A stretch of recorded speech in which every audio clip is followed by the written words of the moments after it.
خبرې ته سوچ وکړه ستا مور به څومره جړلي څومره تکلیف په تیر شوی په پلار دې څومره سخته تیره کړه و د خدای ظالمه حدیث مبارک کې راځي اوسط ابواب الجنه د جنت درمیاني دروازه د جنت د منځ دروازه د پلار ستا خوښه د قضایه کې او که حفاظت یې کې راشه که نن سبا ځوانان د پیسو دپاره او د سودو زین دپاره مړه پلاران خلکو مړه کړه دا خو لا وړه حادثه ده پلاران یې مړه کړه د سودو زین دپاره د حصې دپاره پلار یې مړ کړه مور یې مړه کړه صحیح شوله که نه نو دا د جنت په دروازه باندې څه نخرې کوي دا نن سبا ځوانان تاسو دې ته سوچ وکړئ او دغه شان حدیث کې راځي چې دوه کارونه داسې دي چې دنیا کې به نغ انجام ملاویږي دنیا کې څه شی دي البغي والعقوق یو ظلم دی ظلم د ظلم بدله به درته په دنیا کې ملاویږي آخرت کې خو ده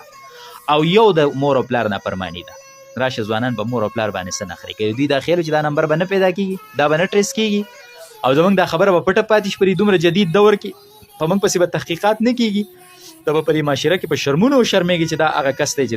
د چې کوم دی نو پلار سره دا لوبه کړې کم نوجوان چې د بل مسلمان په سر تمانچه کیدي او د هغه حق په زور باندې واخلي د هغه نه پیسې واخلي د هغه نه موبایل واخلي د هغه نه ګاډی واخلي دا نوجوان مې ځکه یاد کړه چې دا کار ماشوم نشي کولی دا په لاره کې ودرېدل او بل مسلمان په زور او درول او په هغه تمانچه کې خوستل او د هغه حق اخیستل دا کار نه ماشوم کولی شي او دا کار نه کمزورې ضعیف او بوډا کولی شي دا ښه تکړه نوجوان کوي چې ښه مضبوطي چې هر څنګه حالات پکې راځي چې دی هغه حالات کنټرول کولی شي نو ای نوجوان وروره زه تا ته یو حدیث مبارک وایم ته دا حدیث مبارک واوره که په تا کې ایمان وکړه نو په تا به ویښته ودرېږي او ته به د خپل کار نه واپس آیا تا له شرم د هغه بوډا نه درځي چې په بازار کې د سړک په غاړه ناست دی او مسواکونه خرڅوي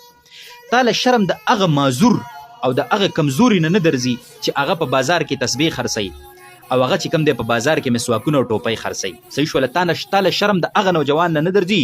چې که نور وسې نه کېږي نو د خپله نوجواني په دیاړۍ او په مزدورۍ کې خاورې او ایرې کړله خو حلاله روزي ګټي د خپلو بچو دپاره حلال رزق راوړي چې سبا مې پې الله راونه نیسي تا له د هغه نه حیا نه درځي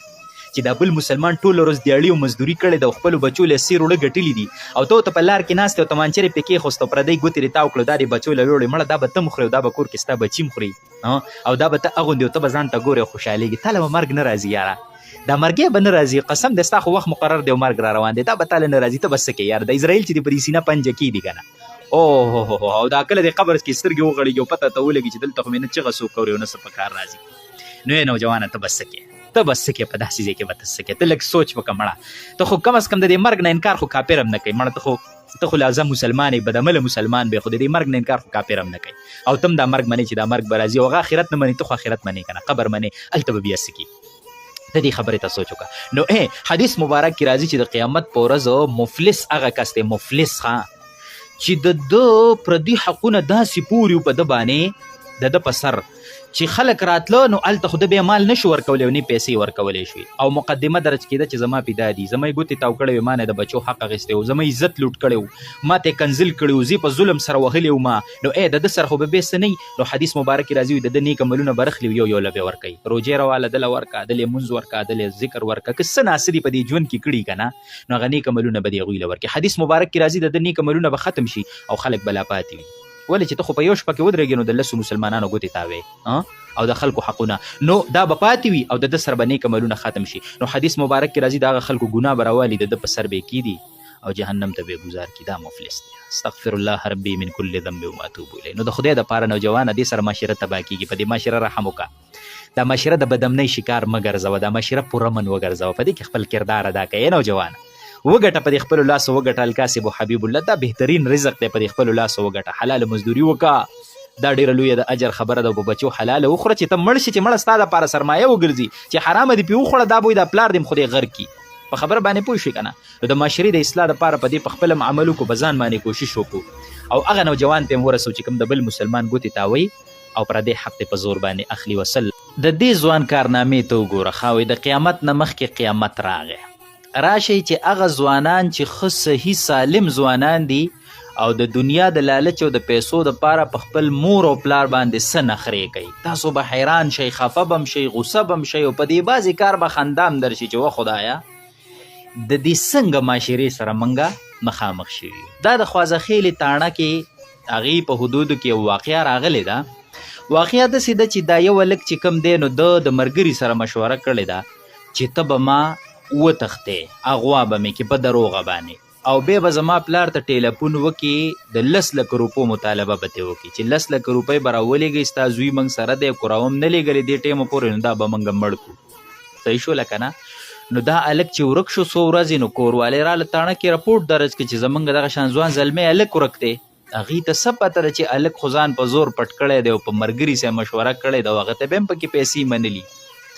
بیا دوی ته رنګ شوی دی هغه نمبر دوی راوړی تاڼۍ له تاڼۍ چې نمبر ټریس کړی نمبر نوښار کې دی یو زنانه په نوم باندې دی زنانه غریبه خبر هم نه ده او نمبر استعمالیږي صحیح شوله که نه بیا دا بل ملګری چې دی پته لګېدلې چې هلک هغه هم ورک دی یو هلک او هغه سره رابطه کړې لکه ته چېرته یې ده په دروغ ویل زه کراچۍ ته روان یم پولیسو ته ویل چې هر ځای کې موږ ته ځان راورسوه موږ دې پولیسو ته هم سلام پیش کوو چې دغه شان کوټلي قدمونه د یو کار دپاره اوچت کړي نو ولې به دا جرمونه او دا خرابۍ په دې معاشره کې کیږي او د هر یو جرم به پته لګي او هر مجرم به معلومیږي خو چې په ایماندارۍ سره ډیوټي وکړي لکه څنګه چې دی سیچو صاحب او دی پولیسو دا ډیوټي کړې ده نو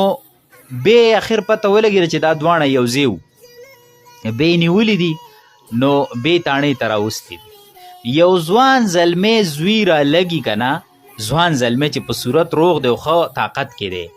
او هغه په ملګري ځان په دروغه اغوا کوي او بیا ورته وایي چې پلار ته مې رنګ وکړه چې 10 لکه روپۍ راولېږه و ځوان ستا په دې ځوانۍ د شړق راپرېوځي ظالمه مور او پلار ته دې څومره تکلیف ورکو مور او پلار دې څومره په عذاب کې واچول ته دې خبرې ته سوچ وکړه ستا مور به څومره جړلي څومره تکلیف په تیر شوی په پلار دې څومره سخته تیره کړه و د خدای ظالمه حدیث مبارک کې راځي اوسط ابواب الجنه د جنت درمیانی دروازه د جنت د منځ دروازه د پلار ستا خوښه د قضایه کې او که حفاظت یې کې راشه که نن سبا ځوانان د پیسو دپاره او د سودو زین دپاره مړه پلاران خلکو مړه کړه دا خو لا وړه حادثه ده پلاران یې مړه کړه د سودو زین دپاره د حصې دپاره پلار یې مړ کړه مور یې مړه کړه صحیح شوله که نه نو دا د جنت په دروازه باندې څه نخرې کوي دا نن سبا ځوانان تاسو دې ته سوچ وکړه او دغه شان حدیث کې راځي چې 2 کارونه داسې دي چې دنیا کې به نغ انجام ملاویږي دنیا کې څه شی دي البغي والعقوق یو ظلم دی ظلم د ظلم بدله به راته په دنیا کې ملاویږي آخرت کې خو ده او یو د مور او پلار نافرماني ده راشه ځوانان په مور او پلار باندې څه نخرې کوي دوی دا خیال چې دا نمبر به نه پیدا کیږي دا به نه ټریس کیږي او زموږ دا خبره به پټه پاتې شي په دومره جدید دور کې په موږ پسې به تحقیقات نه کیږي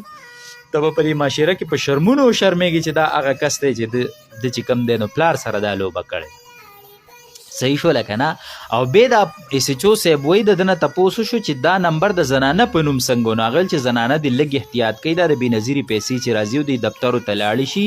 نو هلته تې دوی ګوتې ولګوي او د دوی په نوم سیمونه روځي نو دا زنانه دې لږ احتیاط کوي په دې خبره کې صحیح شوله که نه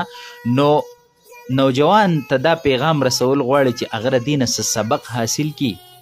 او سبا په دې خپلو جرمونو باندې نظر وکړي چې زما جرم پټ نشي پاتې کېدی او آیا زما له د مور او پلار سره څنګه سلوک پکار دی وصلی الله علی النبی